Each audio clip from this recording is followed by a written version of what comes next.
Company থেকে নয়, তোকে আমি বাড়ি থেকে বের করে দিব, এমনটি বলছে উৎসব মুখার্জি কৌশিকীকে। হ্যাঁ প্রিয়ভার্স, এমনটি দেখা যাবে আজকের পর্বে।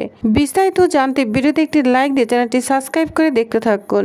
গল্পের শুরুতেই আমরা দেখতে পাবো বৈদেহী রাজনাথকে বলছে, জানো তো কৌশিকী বিশ্বাস করেই উৎসবকে কোম্পানি চেয়ারে বসিয়েছে।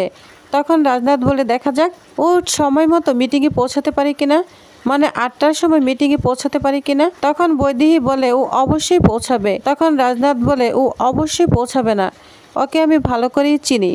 ও একটা ইররেসপন্সিবল ছেলে, দায়িত্বহীন কাণ্ড জ্ঞানহীন ছেলে, ও কিছুতেই পৌঁছাতে পারবে না। যা শুনে বৈদেহী অবাক হয়ে যায়। এদিকে দেখা যায় জগদ্ধাত্রী কৌশিকীকে বলতে থাকে, বর্দি কোথাও যাচ্ছেন, রেডি হয়েছেন? তখন বলে, হ্যাঁ মিটিংয়ে যাচ্ছি, আমাদের কোম্পানি নতুন একটা চ্যানেল লঞ্চ করতে যাচ্ছে। যা শুনে জগদ্ধাত্রী বলে, উৎসব তো মিটিংয়ে যাবে, তাহলে আপনি আবার যাচ্ছেন? তখন বলে, উৎসব যাবে না, বুঝতে পেরেছো, ও যাবে না। তখন জগদ্ধাত্রী বলে, আপনি এতটা শিওর কিভাবে হলেন? তখন কৌশিকী বলে, জানো তো আমি শিওর হয়েছি, আমি শিওর উৎসব কিছুতেই যাবে না। দু রকমের মানুষ আছে জানো তো, এক রকমের মানুষ আছে কর্ম করে সফলতা তার পিছনে দৌড়ায়, আরেক রকমের মানুষ আছে স্বপ্ন দেখে সফলতা তার পিছনে কখনোই আসে না, অসম্পূর্ণই থেকে যায়। এরকম মানুষ হচ্ছে উৎসব, বুঝতে পেরেছো? তখন স্বয়ম্ভু বলে, বর্দি আপনি নিশ্চিত? তখন বলে, আমি নিশ্চিত, আমার ভাই উৎসব মুখার্জি মিটিংয়ে আসবে না। দুর্গাকে বলে দিয়েছি, দুর্গা আসছে, আমিও যাব।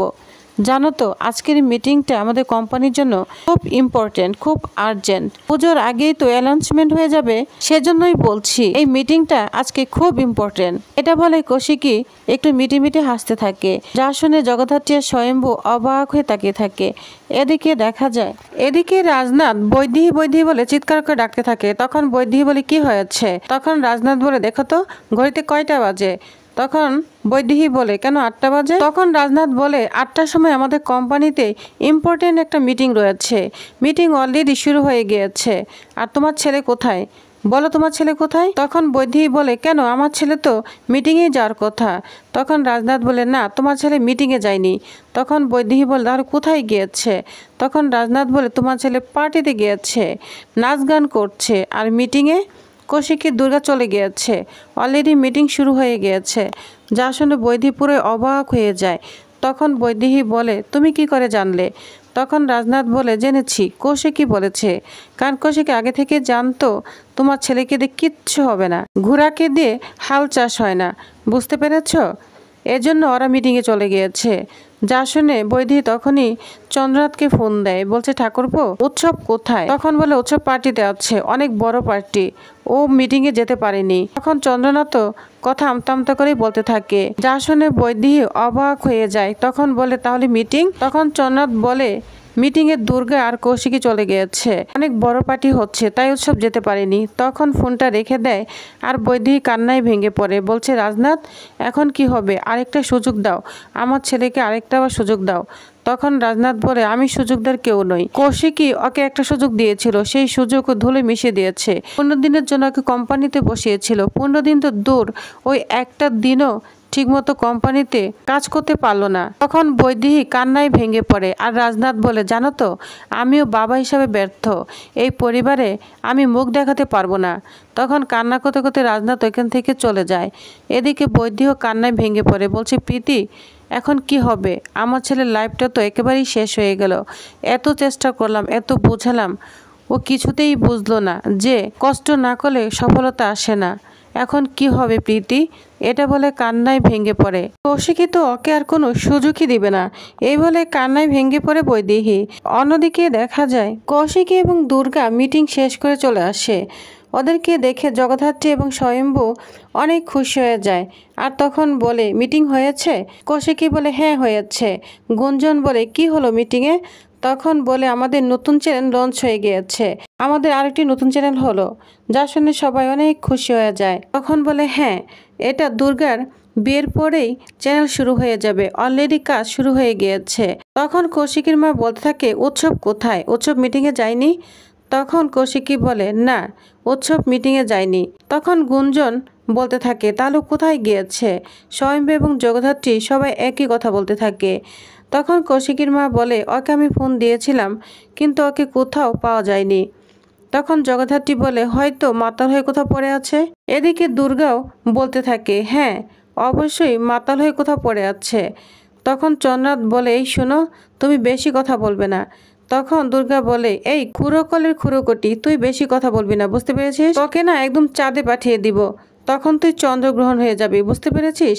আর তখন বলে দুর্গা সাবধানে কথা বলো, বুঝতে পেরেছ? তুমি তোমার কাকে অপমান করছো, আমাকে অপমান করছো, তোমার স্বাস্থ্য কম নয়, তুমি ভালোভাবে কথা বলো। আর তখন প্রীতি বলে হ্যাঁ হ্যাঁ দুর্গা, তুমি ভালোভাবে কথা বলো, ভদ্রভাবে কথা বলো। তখন দুর্গা বলে এই অপ্রীতিকর, তুই আমাকে ভদ্রতা শিখাতে আসিস না। তোরা যেটা করে বেড়াচ্ছিস বাড়িতে বসে কুটকাচালি, সেটা কি ভদ্রতা? তখন দুর্গা প্রীতিকে অনেক কথা শোনাতে থাকে।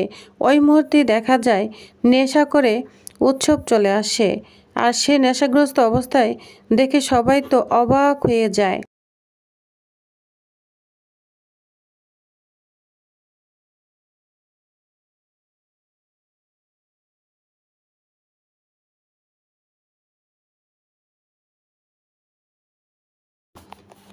তখন কৌশিকী চাঁদবদনকে বলে দেখো কাকাই, সবাইকে দেখি সব কাজ হয়।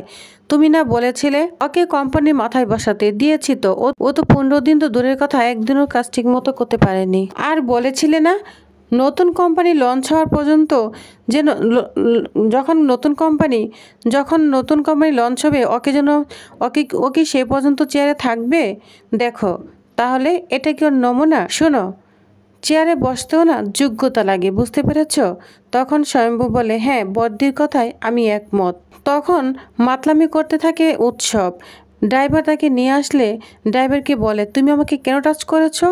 আমি হচ্ছি উৎসব মুখার্জি, এই কোম্পানির মালিক, এই মালিককে তুমি টাচ করেছো? তোমার সাহস তো কম নয়। তখন ড্রাইভার মাপ চেয়ে এখান থেকে চলে যায়। এদিকে উৎসব সবাইকে হাই হ্যালো বলতে থাকে, বলছে সবাই আমার দিকে হা করে কেন তাকিয়ে আছো? আরে আজকে আমার তো জয়নিং ডেট ছিল, আমি চেয়ারে বসেছি, সে বলে সেলিব্রেশন হয়েছে, বুঝতে পেরেছো? সেলিব্রেশন করেছি, সবাই আমাকে অনেক শুভেচ্ছা জানিয়েছে, তাই সাকসেস পার্টি করেছি, অনেক বড় পার্টি করেছি, বুঝতে পেরেছো? আমি কোম্পানির মালিক, আমার কথা সবাই শুনবে, সবাইকে আমার কথা শুনে চলতে হবে। তখন পৃথা বলে মামা ড্রিঙ্ক করেছে? আর তখন প্রীতি বলে ওনা এভাবেই আমাদের ডুবাবে। তখন উৎসব বলতে থাকে বড় পার্টি হয়েছে, বুঝতে পেরেছিস পৃথা, বড় পার্টি হয়েছে, কোম্পানির স্টাফ সবাই আমাকে বস বলে ডেকেছে। হ্যাঁ আমি তো বস, আমি যা বলবো ওরা তাই শুনবে। তখন দুর্গা বলে তাহলে মিটিংয়ের কি হলো? আর তখন উৎসব বলে রাখ তোর মিটিং, সব ক্যান্সেল করে দিয়েছি, কোনো মিটিং নাই, কোনো মিটিং হবে না, যা হবার কালকে হবে।